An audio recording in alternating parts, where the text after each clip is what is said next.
गांव की जिठानी।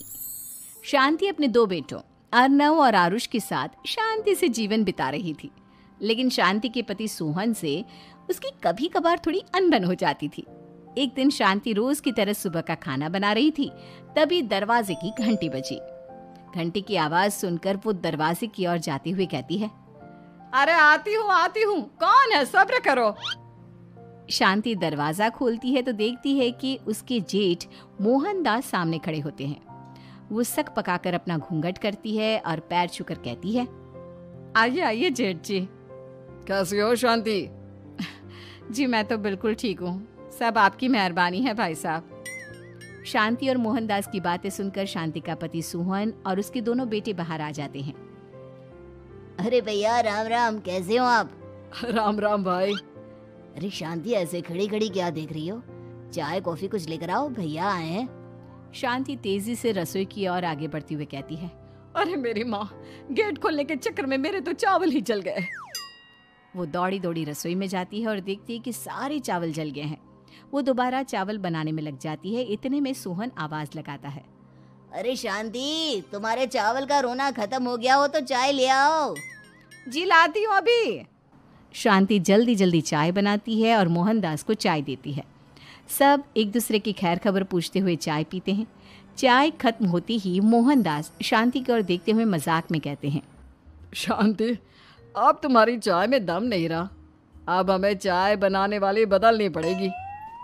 ये कैसे मुमकिन होगा जेठ जी, घर और बाहर का सारा काम मुझे ही करना पड़ता है और कभी कभी जल्दी जल्दी के चक्कर में काम बिगड़ जाते हैं, जैसे आज चावल जल गए। अरे इसी का तो हल लेकर आया हूँ। मैंने रिश्ता देखा है अर्नव और आरुष के लिए। दोनों लड़कियाँ बहुत सुंदर और सुशील हैं। अगर आप दोनों इजाज़त दें तो बात करूँ आगे। सोहन और शांति रिश्ते की बात सुनकर कहते हैं, अब ठीक है, बात चलाइए ना भैया, पर पहले लड़की के बारे में कुछ बताइए तो सही। हाँ भाई साहब, लड़की कैसी है, परिवार कैसा है, कहाँ के रहने वाले हैं? देखो, परिवार तो बहुत अच्छा है, पर वे दोनों लोग बहुत गरीब हैं। दहेज में कुछ मिलेगा नहीं। अरे हमें दहेज में कुछ चाहिए भी नहीं, बस लड़की संस्कारी होनी चाहिए। एक लड़की तो पढ़ी लिखी है और शहर की रहने वाली है, पर दूसरी अपनी गरीबी की वजह से पढ़ न सकी और गांव में रहती है, लेकिन दोनों है बहुत खूबसूरत। अगर तुम सबको देखते ही पसंद ना आ जाए तो मेरा नाम बदल देना। हाँ, पर तो हम आंखें मूंद कर भरोसा कर सकते हैं भैया। आप आगे बात चलाइए, हम शादी करने को तैयार हैं। कुछ ही दिन में अर्नव और आरुष की शादी हो जाती है। आरुष की शादी अनपढ़ लड़की मंजरी से हो जाती है, जो कि बहुत भोली भी होती है, और अर्नव की शादी पढ़ी लिखी लड़की तनुजा से हो जाती है, जो कि घमंडी और चालू होती है। एक दिन मंजरी घर के काम कर रही थी कि अचानक शांति उसे आवाज लगाती है, बड़ी बहू, ओ बड़ी बहू, मंजरी जल्दी यहाँ आओ। मंजरी जल्दी जल्दी शांति के पास जाती है। बेटा मेरे पैर दबा दे, बहुत दर्द हो रहा है। जी माँ जी, बस बर्तन धोकर आती हूँ। अरे बैठ यहाँ, मेरे पैर में बहुत तेज दर्द हो रहा है, बर्तन छोटी बहू धो लेगी। मंजरी शांति के पैर दबाने लगती है तो शांति तनुजा को आवाज लगाती है, छोटी बहू, ओ छोटी बहू। तनुजा थोड़ी देर से आराम से चलकर आती है। जी माँ जी, आपने बुलाया मुझे? आपको कोई काम था क्या? तू कुछ काम कर रही है या? शांति की बात काटते हुए तनुजा बोलती है, कुछ नहीं माँ, फोन पर अपने घर पर बात कर रही थी। अरे बाद में बात करियो अपने घर वालों से, पहले जाके बर्तन धो ले। तनुजा मुंह बनाते हुए अपनी जिठानी की ओर देखती है और मन ही मन कहती है, ये महारानी वहां बैठी है, ये नहीं कि बर्तन धो ले। मैंने इतनी पढ़ाई बर्तन धोने के लिए की थी क्या? तनुजा दांत पीसकर वहां से चली जाती है। अगले दिन सब दफ्तर चले जाते हैं, तभी डाकिया चिट्ठी लाता है। शांति चिट्ठी लेकर मंजरी से कहती है, बड़ी बहू, जरा छोटी बहू को बुलाना, एक चिट्ठी आई है। मेरी तो आंखें कमजोर है तो मुझसे पढ़ा नहीं जाएगा। मंजरी तनुजा के पास जाकर कहती है, तनुजा, तुम्हें माँ जी बुला रही हैं। मुझ पर हुक्म मत चलाओ, काम बताओ काम। अरे मैंने तुम पर कहाँ हुक्म चलाया, और हुक्म चला भी दूंगी तो क्या हुआ, तुम तो मेरी छोटी बहन की तरह हो ना। तुम जैसी अनपढ़, जाहिल और गांव की गवार मेरी बहन नहीं हो सकती। बेचारी मंजरी तनुजा की बात सुनकर अपना सा मुंह लेकर रह गई। कोई चिट्ठी आई है, माँ जी तुमसे पढ़वाना चाहती है, बस इसलिए बुला रही हैं। मुंह टेढ़ा करके तनुजा मंजरी का मजाक बनाती हुए कहती है, अनपढ़ कहीं की। तनुजा का ऐसा बर्ताव देखकर बड़ी बहू बहुत दुखी होती है। तनुजा को अपनी पढ़ाई का घमंड इतना हो गया कि अब वो घर के कोई काम नहीं करती और अपनी जेठानी का मजाक बनाती रहती। तनुजा का ये बर्ताव अब उसकी सास को भी नजर आने लगा था। एक दिन शांति ने अपनी बड़ी बहू से कहा, मंजरी, तनुजा हर समय तुम्हारा मजाक उड़ाती है, तुम्हें गुस्सा नहीं आता क्या? आता तो है माँ जी, लेकिन मैं क्या करूं? जब भी उसे कुछ बोलती हूँ वो और भी जली कटी बातें मुझे सुनाकर चली जाती है। मैं उसे अपनी छोटी बहन की तरह प्यार करती हूँ, लेकिन उसके दिल में मेरे लिए कोई इज्जत नहीं। बहू, तूने वो कहावत सुनी है, जुल्म करने वाले से ज्यादा जुल्म सहने वाला अपराधी होता है। मंजरी अपनी सास का इशारा समझ जाती है।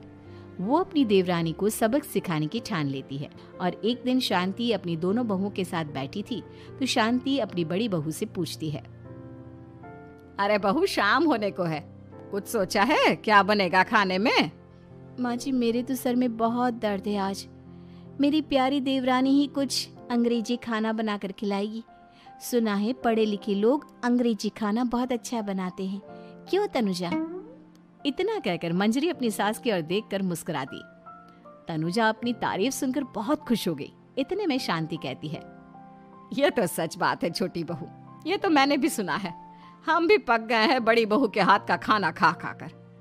तनुजा, तुम्हारी माँ भी तो तुम्हारे खाने की बहुत तारीफ करती हैं। आज हमें भी खिला दो कुछ अच्छा सा बनाकर। शांति की बात सुनकर छोटी बहू और आसमान पर चढ़ गई, पर उसे ये कहाँ पता था कि उसकी सास और जेठानी उसे सबक सिखाना चाहती हैं। तनुजा अपनी तारीफ सुनकर खुश तो बहुत होती है, पर सोचने लगती है, मुझे तो कैसा भी खाना बनाना नहीं आता। अब मैं क्या करूंगी? अगर मैंने इनको सच बता दिया तो मेरी सारी इज्जत मिट्टी में मिल जाएगी। अरे छोटी बहू, क्या सोच रही हो? खिलाओगी ना अपने हाथ का अंग्रेजी खाना? छोटी बहू हाँ में सर हिला देती है। अचानक से उसके दिमाग में एक आइडिया आता है। मैं इंटरनेट से देखकर कुछ बना लेती हूँ, मेरी वाहवाही पूरे घर में हो जाएगी। मुझे कौन सा रोज रोज बनाना है। माँ जी, आज आप सबको ऐसा खाना खिलाऊंगी कि। इतने में शांति छोटी बहू की टांग खींचते हुए कहती है कि पता नहीं कैसा खाना खिलाओगी। ए ऊपर वाले, हमारी रक्षा करना। इतना बोलकर शांति और मंजरी दोनों जोर जोर से हंसने लगते हैं। अब तनुजा रसोई घर में चली जाती है और खाने की तैयारी करने लगती है, पर उसे रसोई घर की चीज़ों के बारे में तो कुछ नहीं पता। जैसे तैसे सारी चीज़ें निकालती है और इंटरनेट पर देखकर खाना बनाती है। कुछ ही देर में सब लोग घर आ जाते हैं। अरे सुनते हो, आज का खाना हमारी छोटी बहू बना रही है। अरे वाह, आज तो फिर कुछ अंग्रेजी खाना खाने को मिलेगा। कुछ ही देर में खाना बन जाता है तो छोटी बहू सबका खाना लगा देती है। इतने में बड़ी बहू कहती है, क्या बात है देवरानी जी, आज तो बहुत अच्छी खुशबू आ रही है। ये बात तो सही कही बड़ी बहू तूने, खुशबू तो अच्छी है। ऐसी खुशबू तो मेरे खाने में भी नहीं आती।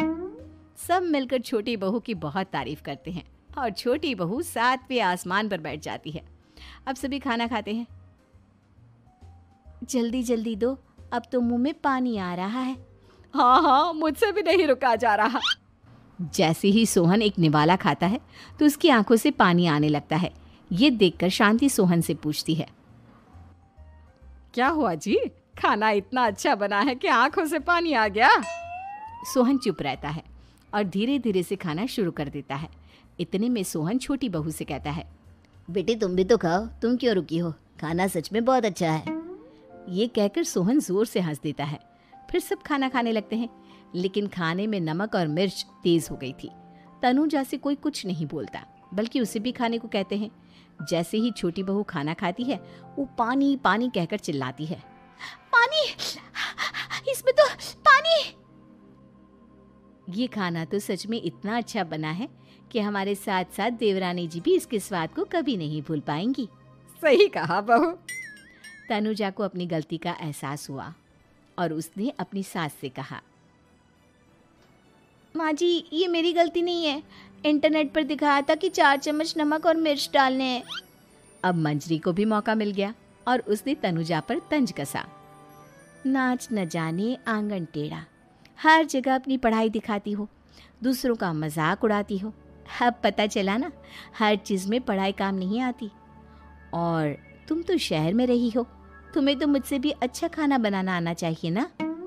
बेटा, अगर तूने ठीक से सब सीखा होता तो आज तुझे शर्मिंदा नहीं होना पड़ता। बात शहर या गांव की नहीं होती। मंजरी गांव से आई है, लेकिन उसे घर का काम करना और खाना बनाना सब अच्छी तरह से आता है। तुम शहर में रही हो, तुमने ये सब क्यों नहीं सीखा?